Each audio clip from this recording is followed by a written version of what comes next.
Welcome back to my channel. So for today's video, we are going to be doing another foundation wear test. I am so excited because I'm going to be reviewing the new Soap & Glory One Heck of a Blot Foundation. I'm excited about this because it's supposed to be really awesome for oily skin. It's supposed to have awesome blurring technology, and it's supposed to be very long wearing, which are all the things that I look for in a foundation because I have super oily skin. I do have really large pores, and I don't have time for my makeup to be slipping and sliding just off my face whenever it feels like it. So I'm really excited about this. I recently picked this up in a giant drugstore haul that I did, and it should already be up on my channel, so it'll be linked down below if you haven't seen it and you want to check out all the goodies I bought. But yeah, I'm really excited to go ahead and put this makeup on and put it to the test and see what it's all about. So let's just go ahead and get started. Okay, so because I bought mine at Ulta, I pulled it up on the website so I could tell you all about it. So this foundation retails for $19, which isn't necessarily drugstore, but it's still very affordable. So that's good, and we'll see how it works. It comes with 1 fluid ounce in the bottle, which is relatively standard, so that's okay. Right off the bat, my only problem as of right now is the fact that the foundation only comes with 4 shades in the line, which is ridiculous, but whatever, we're gonna move along from that. The details about it. It says fabulous, flawless, full coverage.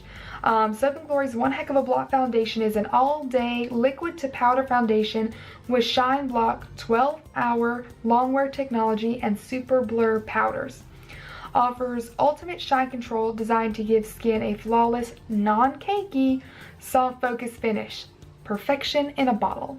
So that's a lot to live up to, so I'm hoping that it indeed does all of those things. And for how to use, it says after moisturizing, which I have done, use your fingers or a brush to dab a few dots of the foundation down the center of your forehead, nose, and chin.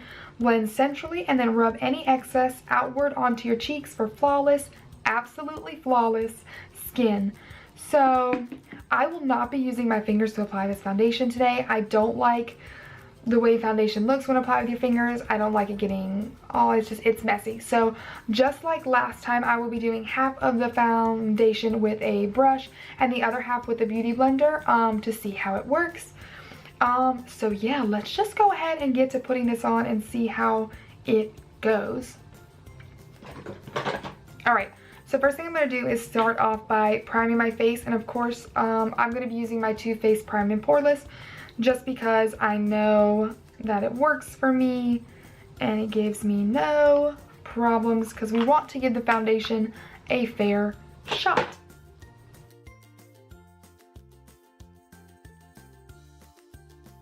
I really hope this foundation works for me, you guys, because man, all those claims, they just scream my name. Alright, so as always, I'm going to put on some Bye Bye Under Eye just to even out these under eyes, girl.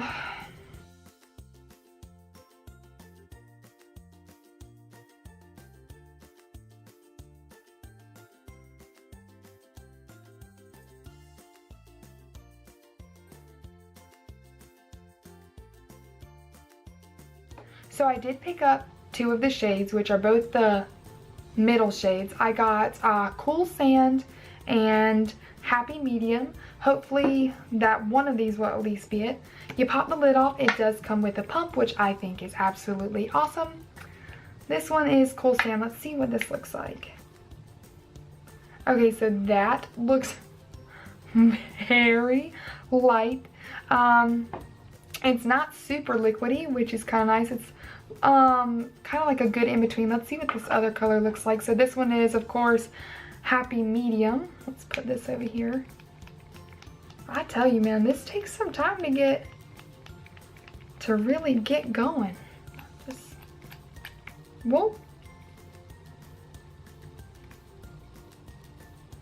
And there's that one, and that one is way more runny, which I think is really weird, because it didn't say like I need to shake it or anything, so I feel like it's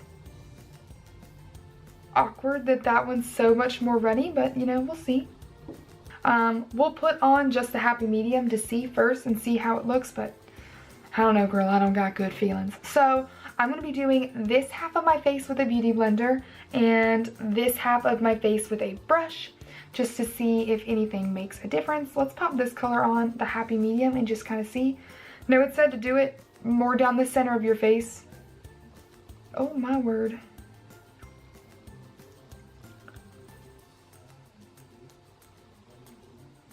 But I'm just gonna kind of do it like right, I guess around here.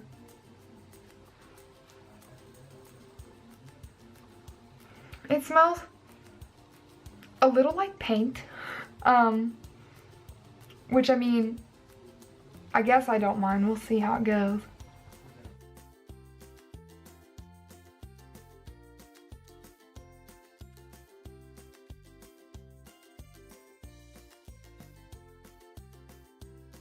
Okay, so what I'm gonna do is, because like there's really nothing happening out here, which definitely, as you can see, does not make it full coverage at all. We're just gonna take some, and I'm not gonna use Cool Sand for now, just to see, and we'll just kind of, and now it could be like this side not being full coverage is because of the fact that I am using a beauty blender. Like, it doesn't say to use a sponge or anything. I just like to see how it works because I love my beauty blender. We shall see.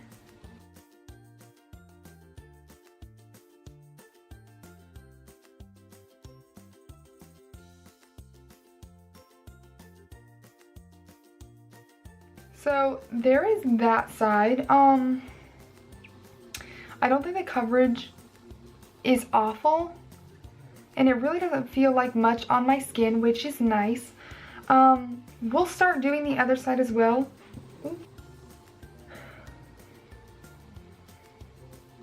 And I'm gonna try and stick to just kind of the center for now to see if maybe the brush blends it out a little bit better.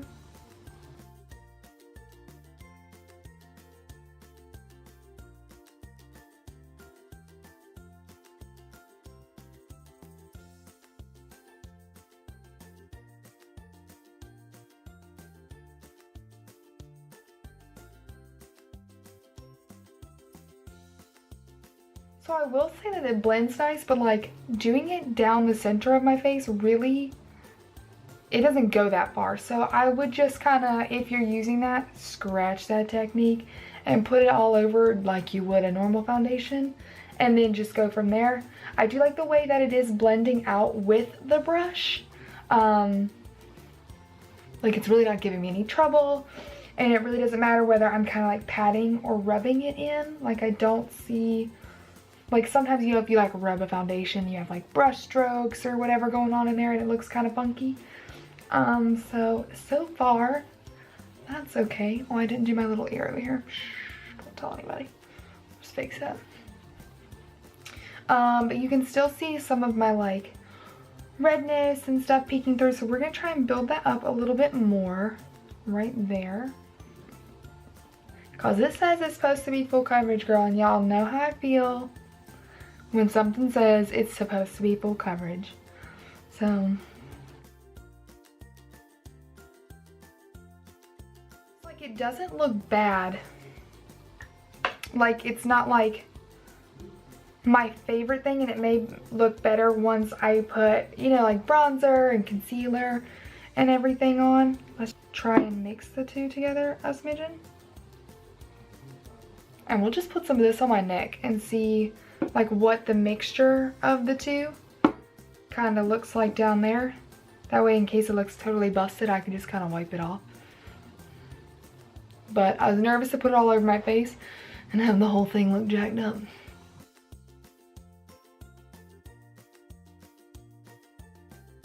So I don't think mixing them for me is awful. Let's just put it on this other side too, you know, even ourselves out looking like a hot mess. And no, I typically don't put foundation all the way down my neck. This is just for the purpose of seeing the two.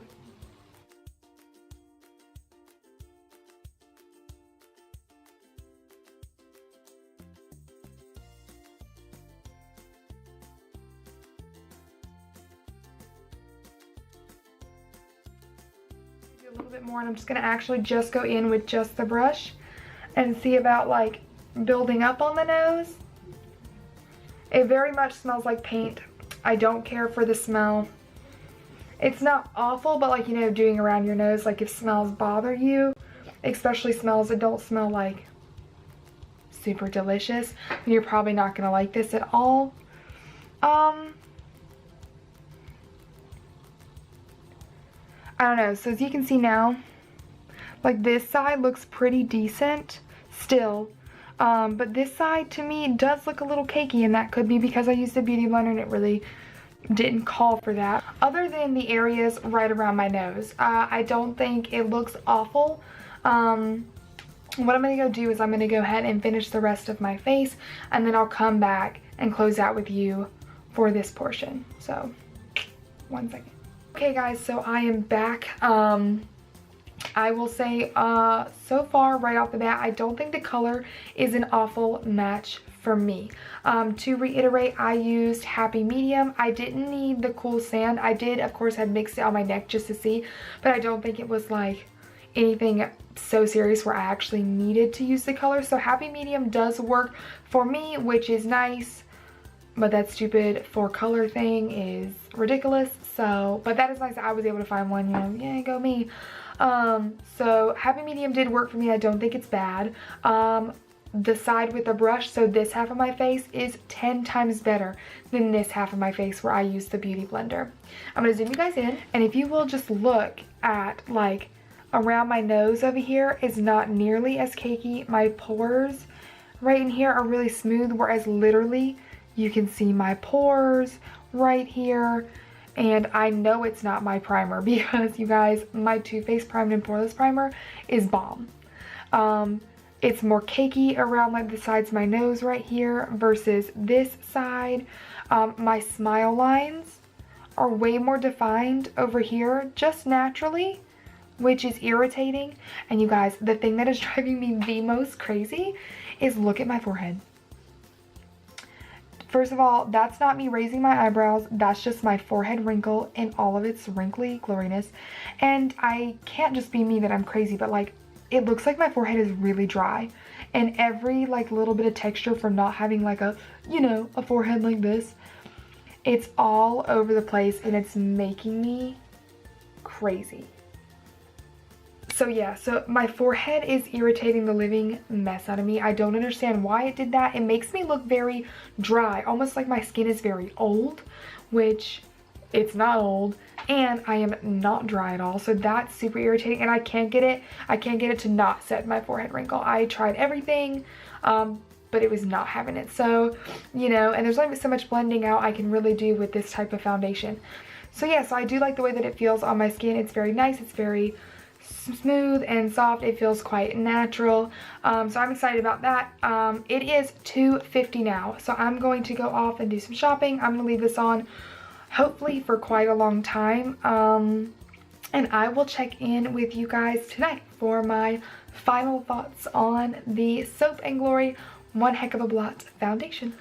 Okay guys, so I am back. It is now 10:11 p.m. so I've had this foundation on like 7-ish hours. First off, I'm going to start off by excuse what's going on with my mouth. I had that liquid lipstick on earlier, and then I took it off to eat because I didn't want to remove the makeup, and this is kind of what it's doing. Let's work past it. So with having this foundation on for 7 hours, I didn't blot or touch up throughout this time period. I really didn't feel like I needed to. And I don't feel like that I look oily or shiny, so that is a positive. I don't think the shade ever oxidized or did anything weird or funny, and so I think it's still a really nice match. But with that being said, I don't really enjoy the way that this looks on my skin, and I'm going to bring it in closer and show you what I mean. Sorry if the coloring looks weird.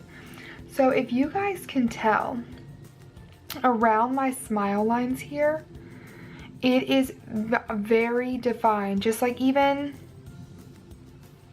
sitting like that, not just when I smile or when I talk, which is driving me crazy, My pores are still very defined on this side, which they were earlier, but now look at this, guys. Look at the cakiness around my nose here. Do you see that? It's like separating. It looks really funny, and even on the brush side, right down here in the crease, I just feel like my skin, I'll show you my forehead. So my forehead still drives me crazy. It is like sunk into like any little wrinkle that I do here when I just kind of move my head, and it's still like my forehead wrinkle is still so super defined. And again, I still feel like my forehead just like old. So when I look at that stuff, now I will tell you this, it still feels really good on the skin. Nothing really kind of slips and moves around. It does feel nice, but with the way that it's settling, and it's not supposed to, like the fact that it's supposed to have long wear technology, on the outsides of my face, I would agree with that. In my T-zone, not happening. The super blur powers or whatever that it claims to have, yes, more on this side, and again, we discussed that earlier because I did use a brush here and a beauty blender here, so I do believe that was probably the problem over there. And then the shine block, I mean, I believe it did keep me from being shiny, like oily looking, but the fact that it's not supposed to look cakey, like it's just, it says it's not supposed to cake up, and the fact that it did that in those areas and it settled so deep into some of my lines that I normally don't have problems with on some of my foundations. Okay, so breaking this down in the fact that while yes, it did utilize the shine block technology, because I didn't appear shiny, even though you guys saw on the little sheet that I did have oils. The fact that I do feel like it lasts a long time, except for in my T-zone. And then the fact that I do feel like on the side where I use the brush, so over here like I was supposed to, it did like blur my pores. Even though it did do those things, the fact that it claims it shouldn't be cakey, and for me it very much is, and sinking into my lines, accentuating any type of movement on my face, facial expression. Also the fact that it only has 4 shades in the range. I'm gonna have to pass on this foundation. I just don't feel like it's worth it to me for 20 bucks, especially because I do have other foundations that I like better, such as my Maybelline Fit Me and the CoverGirl Vitalast, which I had just recently done a wear test on, so I will link that down below if you haven't seen it and you want to check it out. But those foundations are like a quarter of the price of this one, literally, and they last better on my skin, and you know, that's what you want your face makeup to last, and I don't really feel like it did, especially when it says it has 12-hour wear, and it didn't wear but for 7 in my T-zone. Now, I do not know if utilizing their specific primer would make any difference, but at the same time, like my tried and trusty Too Faced Primed and Poreless Primer hasn't steered me wrong with many of my other foundations. So if you have tried this out, let me know down in the comments section below, what was your experience with it? Did it do any of the same things I did, or something different? Or did you have like a totally great experience? Let us know down below. I really hope you guys enjoyed this video, and if you did, go ahead and give it a big old thumbs up, especially if you want to see me do more wear tests. And if there are specific foundations you want to see those on, leave that down in the comment section below, because I will go pick up new foundations to try out for you guys, because I love finding great foundations. But yeah, don't forget to subscribe to my channel before you leave, and hopefully I will see you guys in my next one. Bye!